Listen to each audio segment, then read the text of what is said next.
what is the Henrietta Marie, right? Well, the Henrietta Marie was a London-based slave ship. It had made two voyages, one in 1697 and 1698, and it then wrecked during its second voyage, which started in 1699. And you see in this room all sorts of artifacts that have come from the shipwreck of the Henrietta Marie. And those artifacts allow us then to work with the historical documents and piece together exactly how the Henrietta Marie did what it did and how the transatlantic slave trade worked in 1699 and 1700. The Henrietta Marie probably carried somewhere between 200, 240 people. Now, it was a given during the Middle Passage that some of those people would die because the conditions on the ships were just so horrible. You know, they were crowded together in unsanitary conditions. If one person was sick, that disease got spread to everybody else. And slave ships were just notoriously horrible. It was sort of factored into the business model that maybe 15–20% of the people on board would die during the crossing from Africa to the Caribbean. They would do what they could to try to make things better. I mean, obviously this was an investment and they didn't want to lose money. So you got to think of people as money at that time, and that was really the driving factor behind the whole transatlantic slave trade.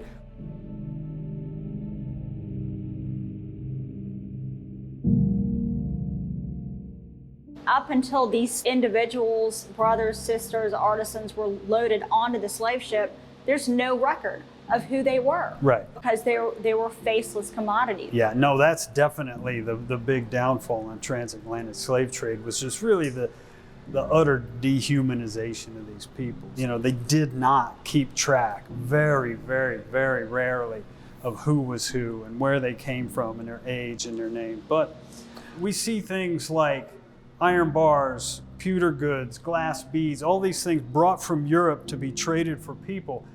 And these iron bars, which the Henrietta Marie carried tons of, we found about 20 that were left. So we see these plain iron bars, roughly a foot long, and we went through the records from other slave traders at the time and figured out the value of these objects into people. All right, so how many people or how many bars could you use to buy a person?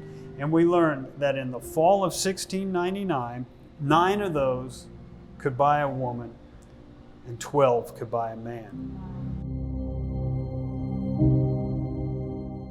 These are a type of wrought iron restraint. They're formally called bilboes, which is an odd name, but that's the name of the design of these.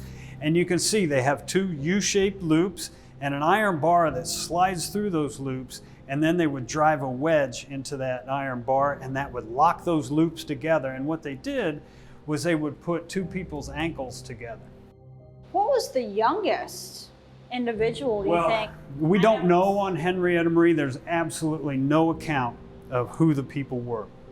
We know they came from a place, they left a port called New Calabar, which is in Nigeria today. That doesn't mean they came from there. They probably came from inland, carried down to that point on the coast, put on the ship, and carried to Jamaica. But we have no account of who they were, their ages, their sexes, and no indication of names, nothing.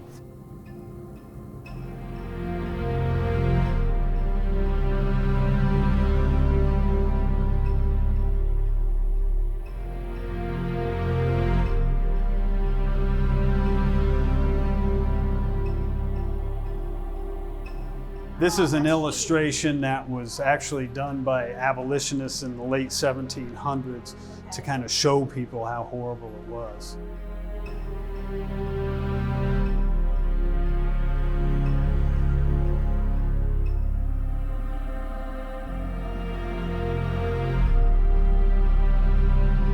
So what you're looking at is a print from the 1700s that shows generally how people could have been packed into those ships below decks, all right? So, you know, we talk about the horrors of the hold of the slave ship crossing the ocean. Well, if you can imagine hundreds of people cramped together like this. You can see how that happened. How did people go to the bathroom? What if somebody got sick?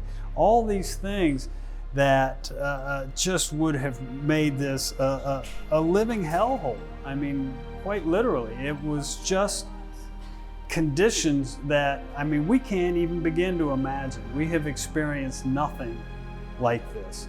And the fact that people could do it in such great numbers, really, that they could overcome this situation and make it cross the ocean and survive and persist and carry on their culture, is really a great testament to their strength and their resilience and their desire to keep going and moving forward no matter what was thrown at them.